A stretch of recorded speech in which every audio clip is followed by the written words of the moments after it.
ఇది ఏం ఏరియా ఇది? C camp. ఒక్క నిమిషం పెద్దనా. హలో, అరే అదే సి క్యాంప్ ఏరియాలో ఉన్నా నేను. సి క్యాంప్ ఏరియాలో ఉన్నాను. అదే ఒక పెద్ద మంచి ఉన్నాడు ఇలా, 60 ఏళ్ళ పెద్ద మంచి. అదే పెద్ద మంచి ఇది కిడ్నీ కావాలంటే కదా, నువ్వు డబ్బులు రెడీ చేసి పెట్టుకో. నేను విషం సూది నా దగ్గర, సూది వేసి రెడీగా ఉంటాను. ఆటో తీసుకొని రా తొందర.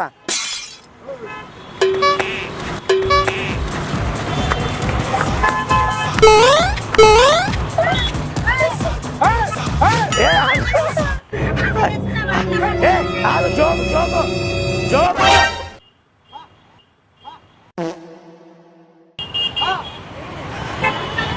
జోకు లేవా ఇది? Joke prank video, prank video ఇది.